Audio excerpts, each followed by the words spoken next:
እግዚአብሔርና ሳጥናኤል ፊት ለፊት ተገናኝተው ያወሩበት ቀን። አንድ ቀን ሰይጣን ወደ ገነት ቀጥ ብሎ ገባ። እንደ ነውጠኛ ሆኖ ሳይሆን እንደ አቃጣሪ። የእግዚአብሔር ልጆች በዙፋኑ ፊት ቢቆሙም በመካከላቸው ተገኘ። ማንም አላስቆመውም፣ ምክንያቱም የመገኘት መብት ስለነበረ። እግዚአብሔርም አየውና ከየት መጣ ሲል ሰይጣንን ጠየቀው።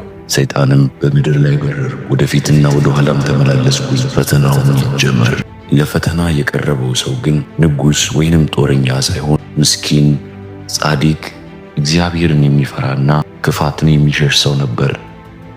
ሰይጣንም እንዲህ አለ፣ ክሱን አቀረበ። አንተን የሚያመልከው በሀብት ስለባረከው ብቻ ነው። ስጦታውን በሙሉ ብትወስድበት በፊትህ ስምህን ይረግማል አለ። እግዚአብሔርም ይህን ሰው እንዲፈትነው ፈቀደለት። ገነት ዝም ሲል ሲኦል ቁጣውን ማዝነብ ጀመረ።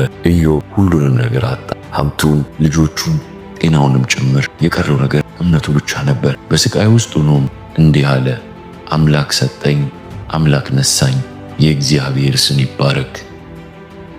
ኢዮብ እግዚአብሔርን አላማረረም ወይም አልካደም። በዝምታው የሰይጣንን ሥራ በታተነው። እግዚአብሔርም ተናገረና ሕይወትን መለሰለት፣ ከነበረው እጥፍ ጨምሮ ሰጠው። ብዙ ሀብትን፣ ብዙ ልጆችን፣ ረጅም ዕድሜን። በፈተና ውስጥ ለጸናው ሁሉንም አጥቶም ለአምላኩ ለታመነው ለኢዮብ ቸረው።